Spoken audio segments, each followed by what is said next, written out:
Hello guys, welcome back to YouTube channel. അപ്പോൾ ഇന്ന് ഞാനൊരു വാട്ടർ ഈറ്റിംഗ് ഡേ ആയിട്ടാണ് വന്നിരിക്കുന്നത്. അപ്പോൾ രാവിലെ നല്ല വെയിലുണ്ടായിരുന്നു. അപ്പോൾ ഞാൻ രാവിലെ എഴുന്നേറ്റു.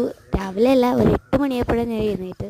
അപ്പോൾ ഞാൻ മുറ്റത്തൊക്കെ ഇറങ്ങി ഇങ്ങനെ കാഴ്ചകളൊക്കെ കണ്ടുകൊണ്ട് നടക്കുകയാണ്. രാവിലെ നിൽക്കുമ്പോൾ പ്രത്യേകിച്ച് ഇവിടെ ആകെ കാക്ക കറിക്കൊണ്ടിരിക്കും. അപ്പോൾ അതിനെ ഓടിച്ച് വിടാൻ വേണ്ടി രാവിലെ ഞാൻ എഴുന്നേക്കും. അത് കഴിഞ്ഞപ്പോൾ ഞാൻ ഇന്നലെ പുല്ല് പറിച്ചുകൊണ്ടിരുന്നപ്പോഴേക്കും എൻ്റെ കയ്യിലേക്കൊന്നും അതിൻ്റെ തൊലി പൊളിഞ്ഞിട്ടായിരുന്നു. നല്ല നീറ്റിലുണ്ടായിരുന്നു കയ്യിൽ. അപ്പോൾ അത് ഇങ്ങനെ മാറിക്കൊണ്ട് അപ്പോൾ അമ്മ പറഞ്ഞു അത് വിട്ടിങ്ങനെ മനസ്സിൽ നിന്ന് വിട്ട് കള, എന്നിട്ട് നടക്ക്, അപ്പം തന്നെ അത് മാറിക്കോളും ഇന്നലെ പറഞ്ഞു. പക്ഷേ രാവിലെ അപ്പം ഞാൻ പിന്നെ നനക്കാൻ കയറിയത് ചെടി നനക്കാൻ കയറി. കുറുമക്കറി അപ്പവും കഴിച്ചിട്ടുണ്ടായിരുന്നു ഞാൻ.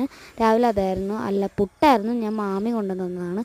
അത് കഴിഞ്ഞ് ചോക്കോസ് കഴിച്ചു. അത് കഴിഞ്ഞ് പുട്ടും ചിക്കൻ കറിയും കൂടി കഴിച്ചു. പിന്നെ ഞാൻ പായസം കുടിച്ചു. അമ്പലത്തിലെ പായസമായിരുന്നു. പിന്നെ ഉപ്പും മുളകും ഇട്ട് മാങ്ങ കഴിക്കാമല്ലോ എന്ന് വിചാരിച്ചു. അപ്പോൾ പുട്ട് ശരിക്കും വീട്ടിൽ പുട്ടാണ് ഉണ്ടാക്കിയിരുന്നത്. അപ്പോൾ എനിക്ക് പുട്ടിന് ഇവിടെ പഴമായിരുന്നു. അപ്പോൾ എനിക്ക് പുട്ടും പഴം ഇഷ്ടമല്ല. ചിക്കൻ വന്നപ്പോൾ ഞാൻ കുറച്ച് പുട്ട് കഴിക്കാമല്ലോ എന്ന് വിചാരിച്ച് എടുത്ത് കഴിച്ചതാണ്. അപ്പോൾ മാങ്ങ നല്ല പുളിയുണ്ടായിരുന്നു. നല്ല കണ്ണി മാങ്ങയായിരുന്നു. അത് കഴിക്കാൻ ഭയങ്കര പാടാണ്. ഞാൻ അതിൻ്റെ അകത്തുള്ള ചെറിയ ആ ഒരു വിത്ത് അത് കളഞ്ഞിട്ടില്ലായിരുന്നു. അതുകൊണ്ട് ഇത്തിരി കഴിക്കാൻ ഭയങ്കരമാണ്. നല്ല ടേസ്റ്റ്. എനിക്ക് എപ്പോഴും കഴിച്ച ഏറ്റവും അടുക്കത്തെ സാധനം ഈ ഉപ്പും മുളകും ഇട്ട് മാങ്ങ തിന്നുമ്പോഴാണ്. ഞാൻ ഈ ഒരിടക്ക് തുടങ്ങിയ സ്വഭാവമാണിത്. ഒരിടക്കല്ല, 2-3 മാസം, 1 വർഷമൊക്കെ പോകും. അപ്പോൾ അത് കഴിഞ്ഞ് നമ്മൾ ഐസ്ക്രീം ഞാൻ ഐസ്ക്രീം കഴിച്ചു. അത് കഴിക്കുമ്പോൾ ഭയങ്കര സമാധാനമായിരുന്നു. അത് കഴിഞ്ഞ് ഞാൻ കട്ട്ലേറ്റ് കഴിച്ചു. ഒരു 3 മണിയൊക്കെ ആയപ്പോഴാണ് കട്ട്ലേറ്റ് കഴിച്ചത്. അത് കഴിഞ്ഞ് ചോക്കോസും പാലും കൂടി കഴിച്ചു. അത് പാലിട്ട് നല്ല തിളപ്പിച്ച പാലിൽ ചോക്കോസ് വായിട്ട് കഴിച്ചു. പക്ഷേ അത്ര ടേസ്റ്റ് ഇല്ലായിരുന്നു. അത് കഴിഞ്ഞ് ഞാൻ കാപ്പി അധികം മധുരം ഇടാതെ.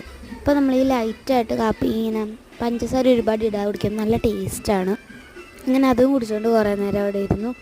അപ്പോൾ അവിടെ കുറച്ച് കഴിയുമ്പോൾ ചെടിയല്ല, ഈ പച്ചക്കറിയുടെ വിത്തൊക്കെ അച്ചായും അമ്മയും കൂടി പോയപ്പോൾ മേടിച്ച് നട്ടിട്ടുണ്ടായിരുന്നു. അപ്പോൾ അത് നടാലെന്ന് പറഞ്ഞിരുന്നു. പിന്നെ 6:30 അതൊക്കെ നട്ടിട്ട് ചോറും ചിക്കൻ കറിയും കൂട്ടിയിട്ട് പിടിച്ചു.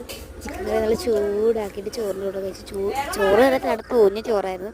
അപ്പോൾ നമ്മൾ ഇന്നത്തെ വീഡിയോ ഇത്രയും ലൈക്ക് ചെയ്യണം, ഷെയർ ചെയ്യണം, സബ്സ്ക്രൈബ് ചെയ്യണം. അപ്പോൾ ബൈ.